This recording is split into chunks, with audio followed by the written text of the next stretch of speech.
lived their lives doing all kind of partying, having a good time, eating what they want, doing whatever they want. There was no rules in their society.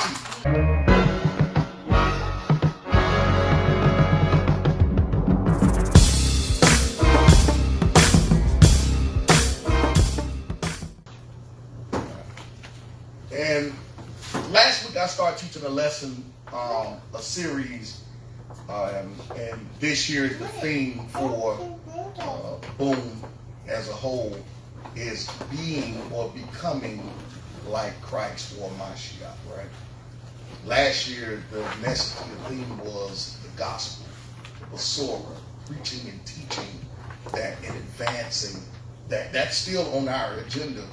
But there are also things, when you are obedient to those things, the Father also gives you things He adds. He don't put everything on you. Because there's a certain emphasis and focus within the particular seasons that we're in where a certain word needs to be declared in those seasons. Right? So now we're in the season of becoming. This is one of the most difficult things for us as believers to do, which means it requires us to do certain things and humble ourselves in areas that we don't want to.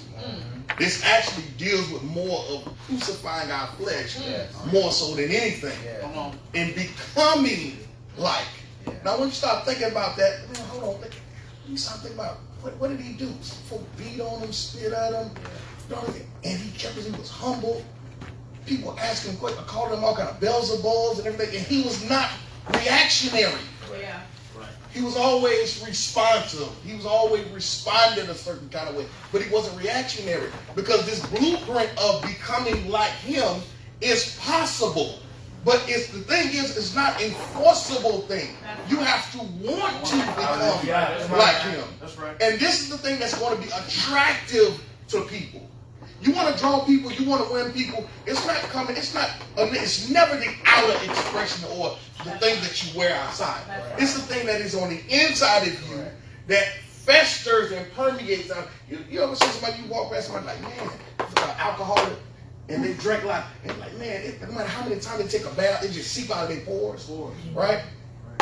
Being like Mashiach should seep out of your pores.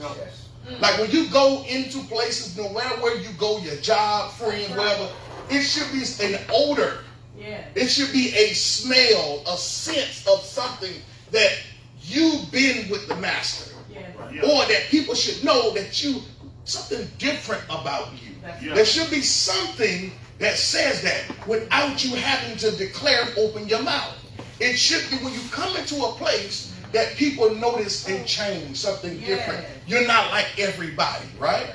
So let's get into this. I want to look at Romans chapter number 12. I want to deal with Romans really quick because this thing that I love the way Paul, if anyone can really articulate on what being like Christ is Shaul.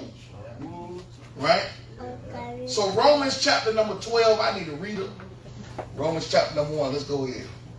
I appeal to you, therefore, brethren, and beg of you in view of all the mercies of God, to make a decisive dedication of your bodies, presenting all your members and faculties as a living sacrifice, wholly devoted, consecrated, and well-pleasing to God. So stop right there. I want y'all to listen how he started this letter off. First of all, let's see who he's talking to. Correct. Yes. This is very important. He's talking to the Roman assembly in Rome. Now, most people, we see this we see this because with Romans, it's pretty much the first letter after Acts. So most of us seem to simply think that Romans was the first letter or the first place he visited. In fact, it's total opposite. Rome is almost the last place that Paul visited. And matter of fact, it was the most desirable place that he wanted to go to. Why is that? It's because that was where most of all the epicenter of sin and paganism was. So Paul is in heavy pursuit of wanting to go to Rome. Matter of fact, this particular assembly not only does it have Israelites, but it's more so outside of Israel. It's more pagans and more outside nations than it is Israelites. Yeah.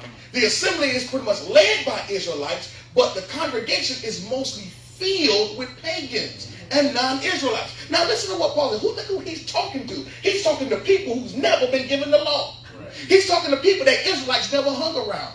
He's talking to people that don't know anything about living holy. He's talking to people that basically live their lives doing all kind of partying, having a good time, eating what they want, doing whatever they want. There was no rules in their society.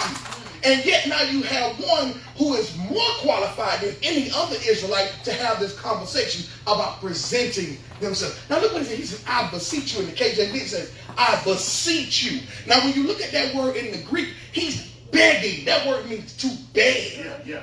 Now most of us, we ain't trying to beg nobody to do nothing. No. But Paul is talking to non-believers who now have come into the faith, but they still babes. They really don't know anything about living righteous, but yet they think that just because they come into the assembly and they accept Yeshua, they can still live how they want. No. And Paul says, hold on. Yes. You can't do that. That's right. But here's the thing. He's not talking at them. Yeah. Right. See, most of us don't know how to reach people because we're too busy talking at them. Yeah.